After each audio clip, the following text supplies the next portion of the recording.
Do you love failing, but slightly less each time? Well, friends, you're going to want to check out some of the best roguelikes that there are out there. For the sake of variety, though, I'm not going to talk about Hades, Dead Cells, Vampire Survivors, Bolotro, or Slay the Spire. I've talked about those games far too much already, but they are all obviously a total ball.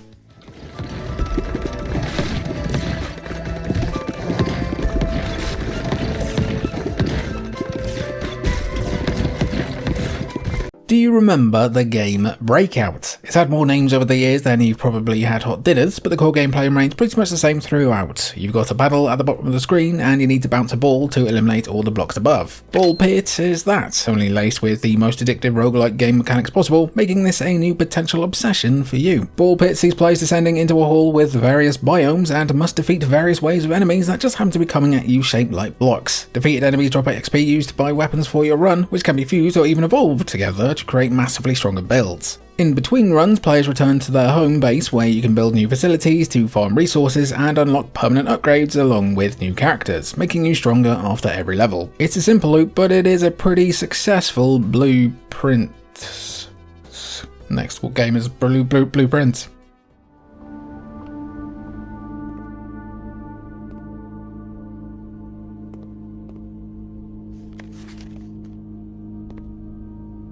Roguelikes usually lend themselves better to dungeon crawlers, shooters, or some kind of action game. About as far from action games as roguelikes tend to go is deck building, and even then, Slay the Spire is still pretty heavy on combat. A puzzle version of a roguelike is crazy then, so Blueprints is obviously a huge outlier. If you're looking to get your brain teased more than your physical dexterity though, Blueprints is the game you've been looking for. Just don't be surprised if it starts making your brain melt at its riddles. In this story that only worked because it's set in the 90s, you play as a teenager who's inherited a mansion from a wealthy family member, but in order to actually sign the deeds, you need to solve the riddle of the mansion's hidden room. You see, the mansion's room layout changes every day, but you're in control of where the rooms are placed. You need to place the rooms in such a way to successfully reach the antechamber at the back of the house, unlocking the doors along the way. It sounds pretty simple, but this is a fiendishly difficult yet compelling game with so many layers and additional puzzles to solve that you'll be here for a pretty long time.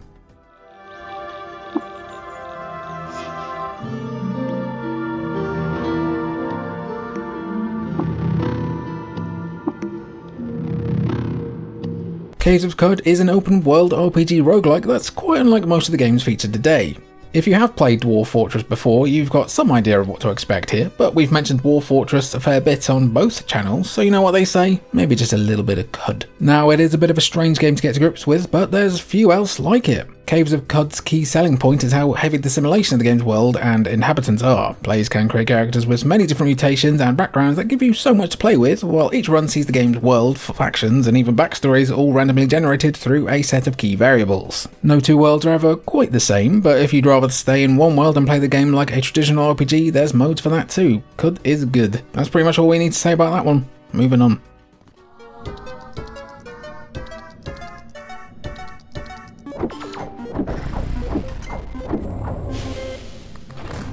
Say what you want about Bolotro, but the little poker roguelike that could has seemingly sparked huge interest in roguelikes about gambling that are just as addictive as real gambling without the danger of losing your family home. Just look at Dungeons and Degenerate Gamblers, which uses blackjack as its basis. Bolotro wasn't the first though, as the local sunk cites Luck Be a Landlord as inspiration, which utilises slots instead of cards. This leads us to the more recent Clover Pit, which takes the slot machine roguelike formula and adds a layer of abject horror into the mix. Yay! Players control a prisoner who awakens in a tiny prison cell with just an ATM and a slot machine for company. The objective is clear: earn enough cash from playing slots in order to pay off your crippling debt. Failure to do so leads to the ground opening up and your character falling into the game's literal pit. Whoever said that gambling doesn't have consequences was clearly a liar, pants and fire, but fortunately for you, there's a slew of items to collect and ways to manipulate the odds in your favour. Gonna go out on a lamb and say you're gonna enjoy this next one too.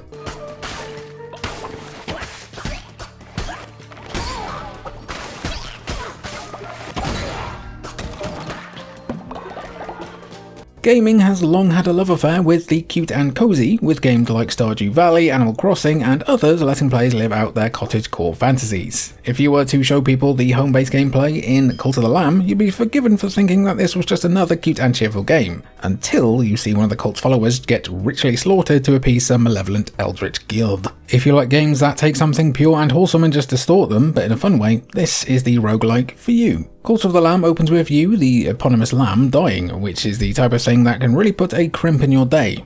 Fortunately for the lamb, they've got some outside help looking out for them, but unfortunately that help comes in the form of an evil deity referred to as the One Who Waits. One resurrection later, and now the lamb has to form an evil cult in the deity's name, waging war on the land's 4 corrupted bishops while brainwashing followers to your cause. It is a bonkers game with fun combat, complex town management mechanics, and plenty of post-launch updates to ensure there's enough to sink your teeth into.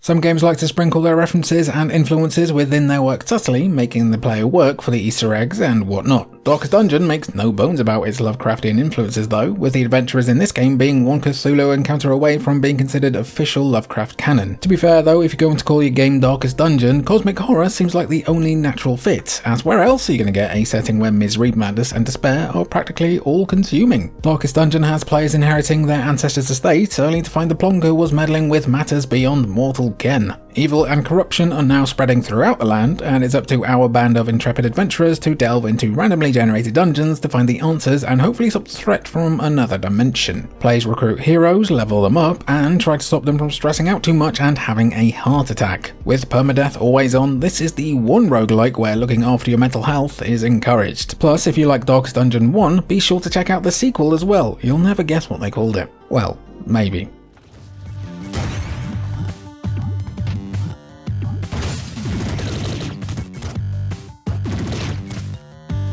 Not every game needs a super complicated backstory and nuanced characters in order for it to be an engaging experience. Downwell is one beautiful example of just that. Hell, the guy you play as in Downwell doesn't even have a given name. The creator Ojiro Fumoto had to conjure one out of thin air for the character when he made an appearance in the Kickstarter-backed platform fighter indie Pogo. That name, by the way, is Taro. Peak name, peak game. Basically, Mr. Driller for people who like guns on their feet, Downwell is all about descending a well filled with monsters, and your only defense is a pair of boots that fire bullets. Using your bullet boots, you need to navigate a treacherous dive while collecting treasure and upgrades that alter both your attacks and your movement. The vertical perspective and incredibly simple mechanics make this one a perfect mobile game, so if you're looking for a new roguelike that's infinitely addictive and utterly bizarre as well as very portable, Downwell is always a good shout.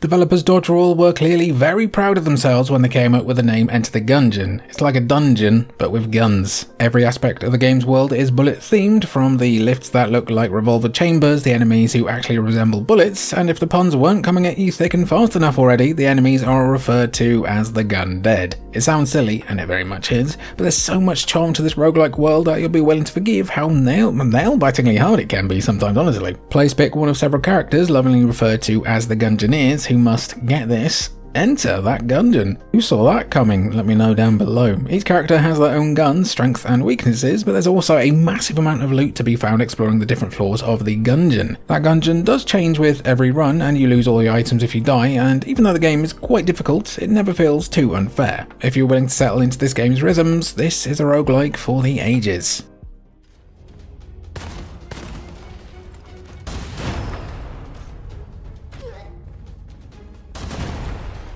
From Gungeons to Gunfire, Gunfire Reborn feels like a somewhat rarer experience, as it's an FPS roguelike designed for up to 4-player online co-op. Sure, you can enjoy Gunfire Reborn as a solo player, grinding through dungeons and leveling up the various characters on offer, but the gameplay really begins to sing in Gunfire if you can grab a couple of mates willing to hit the grind with you. The formula is pretty simple, with 4 zones to clear filled with randomly generated levels punctuated by a boss fight at the end. Killing enemies drops gold and essence, which can be used to level up weapons and purchase new ones, along with scrolls that give you game-changing powers. Outside of individual runs, you are unlocking new playable characters along with new talents and upgrades to make you stronger after every run, and with about a dozen difficulty levels to tackle, Gunfire Reborn could be your crew's new roguelike of choice.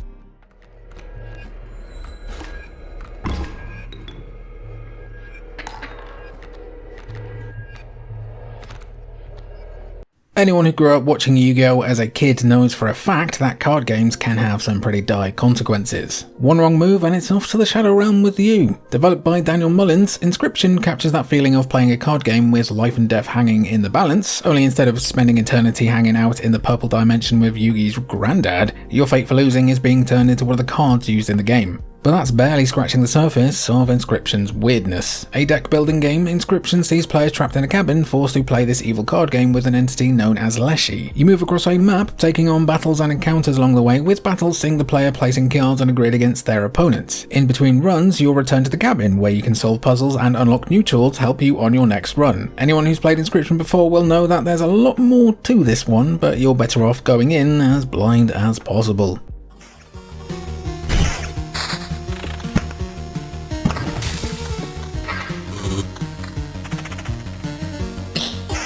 Do you ever just feel like life is the act of going in circles over and over again? Loop Hero probably isn't going to help you with that feeling, but what it is going to offer you is a game that mixes idle RPG style battling, roguelike deck building, and a story that's about as dark as it gets. Literally, to be honest, the whole world has been plunged into darkness, and it's pretty gosh darned dark. Loop Hero is a simple game with a simple look, but there's an undeniable genius to be found in Loop Hero systems that make it possibly one of the most addictive roguelikes ever made. In a world that's been destroyed by a mad lich, you control a hero who's walking along a set, looped path. Along the way, monsters spawn who can drop equipment and, most importantly, landscape cards. Landscape cards allow you to alter attributes of the map, which can either give you bonuses or add new monsters to the path, which offer much more fulfilling rewards. Between runs, you'll return back to your camp to build new items and tools, making you stronger with every subsequent run. Don't play this too long though, you might go a bit loopy.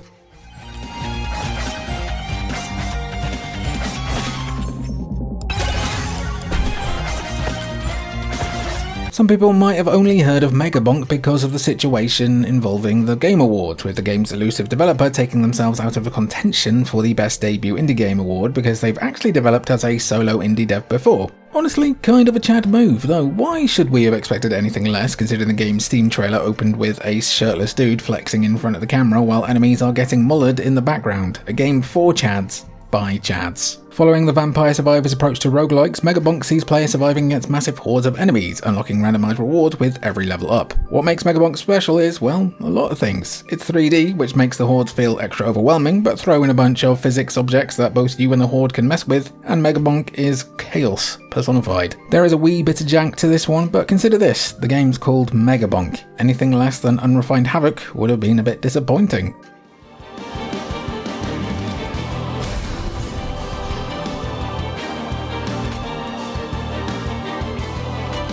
An answer to the age-old question of, what if Slay the Spire was on a train? Each run sees players controlling the train as they attempt to reignite the frozen waste that Hell has become, fending off the forces of Heaven who've overstepped their responsibilities by waging war on Hell's own turf. And unfortunately for them, the tribes of Hell are uniting. Unlike other roguelikes where you pick one specific hero, Monster Train allows players to pick a tribe, complete with a champion unit, along with a backup allied tribe, using a deck composed of cards from both. From there, you unlock new cards and artifacts throughout your run, allowing you to make and even break your builds in ridiculous ways. As for the actual combat, you're managing the various carriages of your train, placing units to stop angels from attacking their hearts. On the surface, Monster Train might seem uninspired, but play it, then challenge yourself to put it down after half an hour. Bet you won't.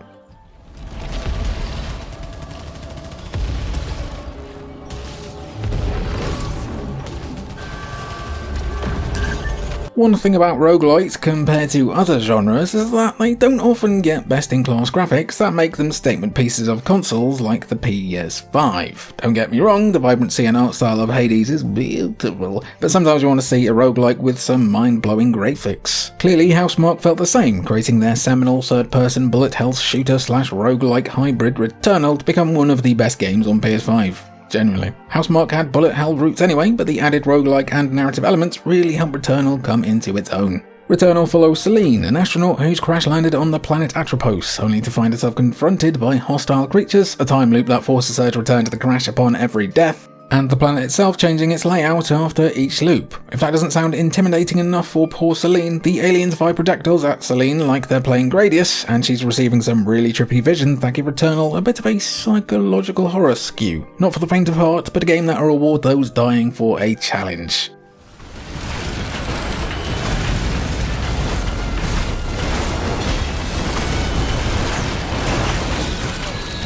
Admittedly, among the more popular roguelikes out there, there's a high chance that if you're watching a video about cool roguelikes you should play, you probably already heard about Risk of Rain 2. If that applies to you, you get an official Cultured Vulture's Imaginary Custard Cream. But for everyone else, Risk of Rain 2 is considered by many to be one of the best roguelikes around. Even though the game's catered more towards a co-op experience, playing this one alone is just as much fun as facing down the hordes with your friends, which is a tall order in itself. Another roguelike about players stranded on a hostile alien planet, Risk of Rain 2 tasks players with locating a teleporter found somewhere in the level, killing monsters and then obtaining new weapons, gear and experience along the way. Once you've reached the teleporter, the horde arrives along with a big boss, but if you manage to survive them, you're off to the next level. Play continues until you either die or find a final boss, with players able to loop through previous levels to get infinitely stronger. The twist? Enemies also get stronger the longer you play, so it quickly becomes an arms race between you and the AI. It's like Civilization, but with more guns. Who knew a Cold War approach to game design could be so fun?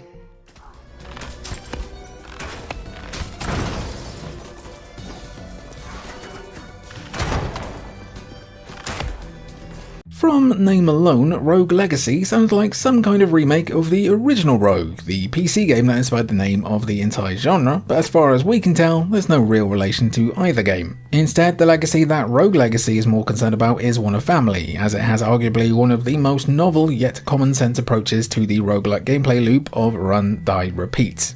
Once your adventurer has been killed while out and about, you're given the option to choose an heir who will retain certain traits while offering something of their own. This family-focused approach allows Rogue Legacy to tell more of a story, one of a family hopelessly throwing generation after generation of bodies at a problem until it's solved.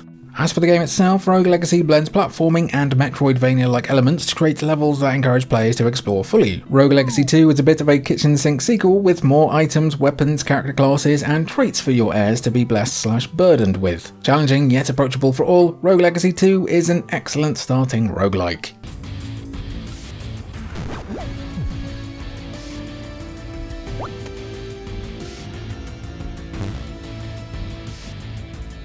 If you've ever been consumed by the thought that chess is a bit too boring and could do with a literal application or some tactical 12 gauge, Shotgun King, the final checkmate, has you covered. Instead of controlling all the pieces and engaging with your opponent in a game of strategy, you play as one solitary king, who finds all of his allied black pieces have defected to the other side. The solution is simple: grab a shotgun and blast any white pieces trying to corner you and put you in a checkmate. The game takes place on your standard chessboard, with the king able to either move one space or shoot at encroaching pieces. The goal of a stage is to take out the opposing king, with upgrades coming in once you've beaten a challenge. The main game has 12 stages, but there's a wealth of additional modes to unlock, along with new cards that can change your attributes in huge ways. Shotgun King might not be as flashy as some other roguelikes, either in this video or in general, but it reinvented a stuffy old board game in such a fun way.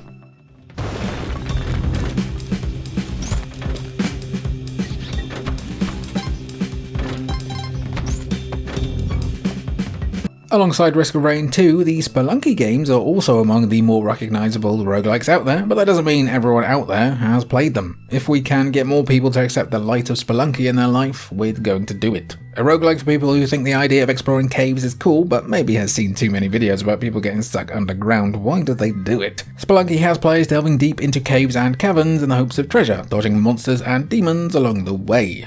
While it took over a decade to come out, Spelunky finally received a sequel in 2020, aptly named Spelunky 2, which saw the daughter of the protagonist from the first game travelling to the moon to rescue her parents. Gameplay is much the same as its predecessor, albeit with new characters, the ability to ride mounts, and a whole liquid simulation physics model that can add some extra danger and intrigue to your runs. It's a difficult game, sure, but with the introduction of online multiplayer for up to 4 players, it's not too hard to recruit some help.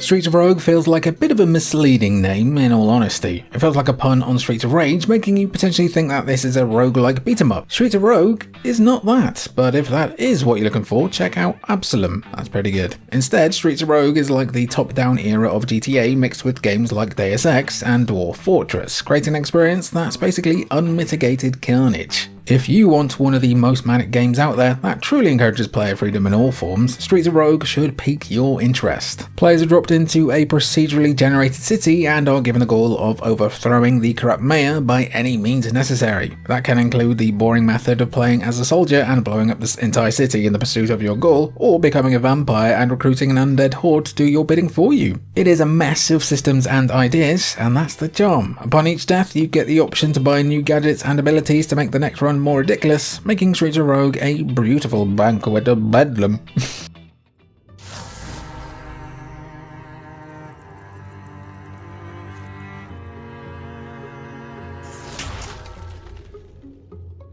In the very strictest sense of the word, Wildermyth isn't really a roguelike, which is confirmed by the fact that the developers made a big deal of the game's second DLC that added a dedicated roguelike mode. If you're a combat-only enthusiast, said DLC roguelike mode alone should serve you well in Wildermyth, with the game's XCOM-inspired tactical RPG combat ensuring there's enough depth and strategy within the fighting to keep you invested. Still, we're including Wildermyth because of what the main game does with roguelike-style progression when it comes to story and narrative. The campaign starts with a random group of party members defending a village, only to go out and defeat the big bad evil guy, but the important part of Wildermyth truly is the journey. There's a procedural generation approach to this story here that allows characters within your party to develop their own personalities, guided by the choices you've made. These random story twists and turns help make each campaign run unique, and with the ability to recruit previously fallen heroes in your next campaign, there's an incentive to keep going across multiple campaigns. Yes, it's not quite a dictionary definition roguelike or roguelite, but it's also not quite like anything ever, so we had to recommend it. What other roguelikes, roguelites would you recommend? Be sure to let me know down in the comments down below. I've been Jimmy for Vault. It's been good to have you, and I'll catch you when I catch you.